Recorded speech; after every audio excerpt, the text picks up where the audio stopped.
listening to you, by the way, it got me thinking about something interesting because I think the majority of people would also write, would also put it in ChatGPT, but it would just say, give me just a perfect outcome. People have the desire that they just want the outcome, right? Whereas you were curious, like, hey, don't just give me the answer, tell me how you got to it, so I want to learn.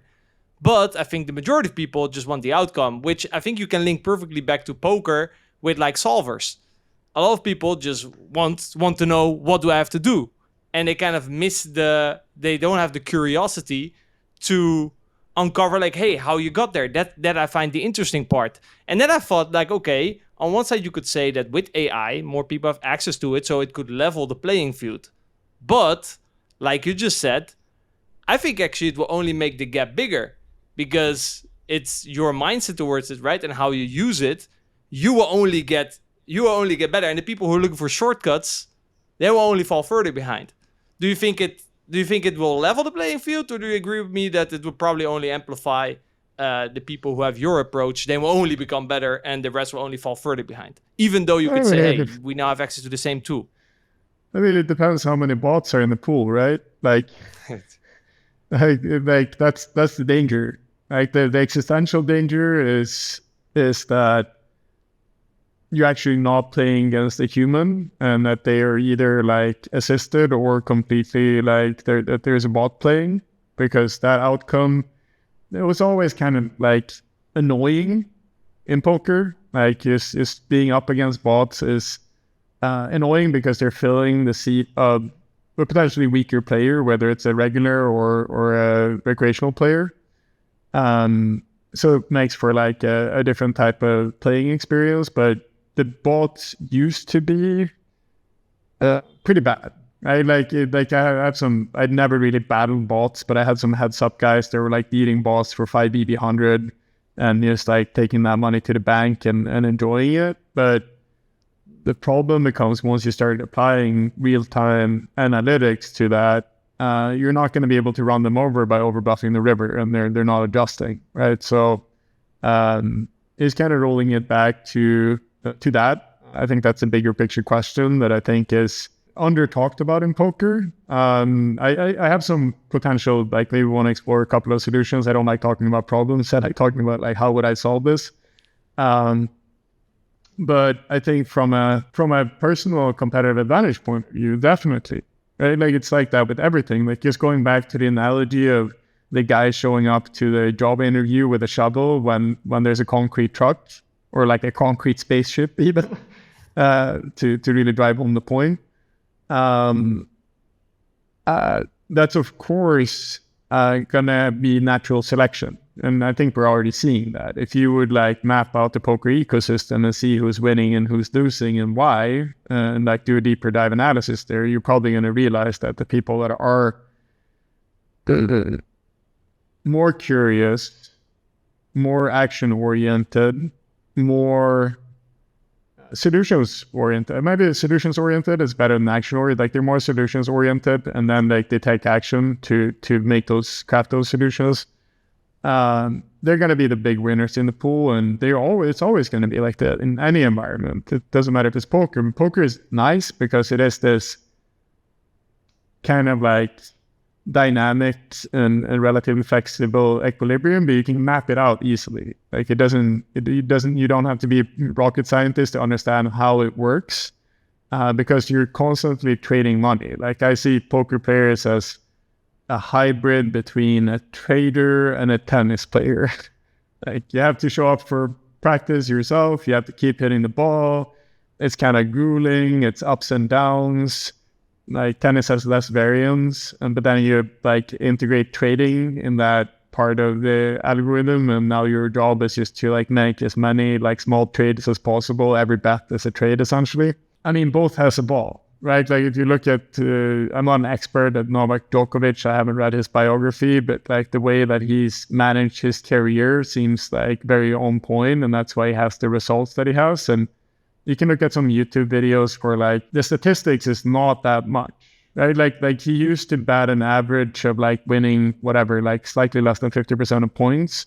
And to go from that to world class, he's like winning slightly more than average now. And then like keep pushing those like small incremental gains by all of the lifestyle changes, whatever, like all the stuff that goes into becoming Novak Djokovic versus traders where I recently through Perplexity, by the way, I forgot that that's the only place I read my news is on Perplexity. Great place to, they have like a digest page that you can read your news, which is not the doom and gloom from regular media. It's more like, hey, here's the scientific breakthrough, and like, hey, here's something you find very interesting, and hey, here is a world news that you should actually pay attention to because it matters. And it's backed by source and relevant, because anything else is just an opinion, and we can read opinion pieces. That's great, but when I want to know what's going on, I need facts. So the fact that I found in that news feed was that index fund had outperformed traders by 2x. Like Wall Street traders was outperformed by simple index funds by twice. Like there's a ginormous margin when you really like think about why that is. And then, they do why. It's like lower costs, less human error, less like general overhead, better real-time adjustments.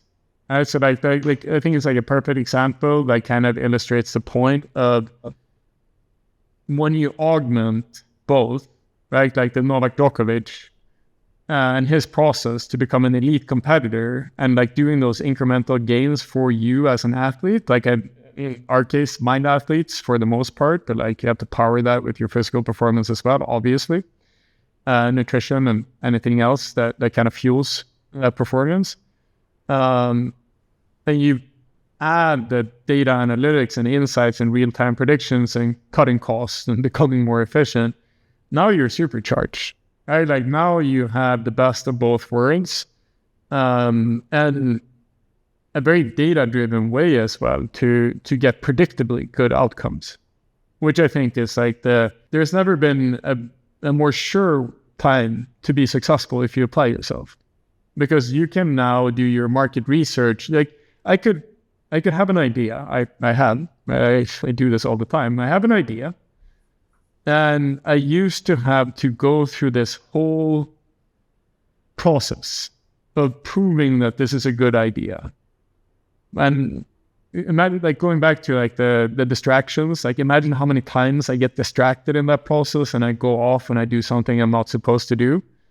Like that's the biggest cost in that. Like the actual work that I do can be quite efficient and rewarding, and it's fun, and you get a group together with people and you talk about it and figure out some solution, and it's worthwhile. That's life.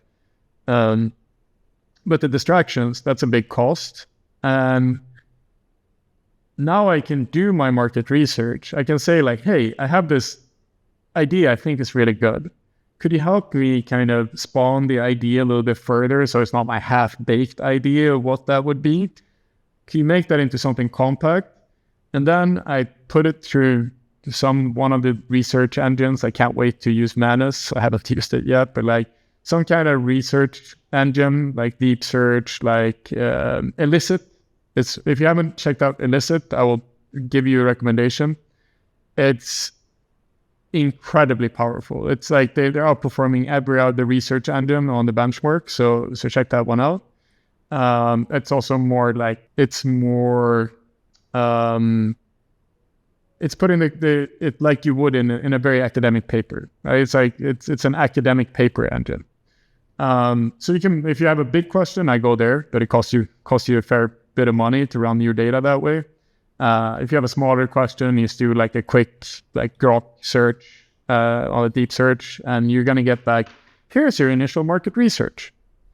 I remember how I said that you can now do everything in like this virtual simulator with the robots, right? Like what you can do now is you can virtually simulate your product from market research, target audience, sub-audiences, who would be more likely to actually like adopt this kind of technology, why, then send that to prototype, create a demo, send demo back to my table, say, hey, I have this demo. Now give me a marketing plan, right? Like I want to use Score App to craft a mini survey where I start initiating my clients, my potential customers. And from that, how can I engage them in a way where they're not going to find me dreadfully boring? They're going to actually like maximize their engagement because of our attention span having dropped from 12 seconds to 8. Fact. It's like people's attention is lower and it's being commoditized and people are waking up to that fact.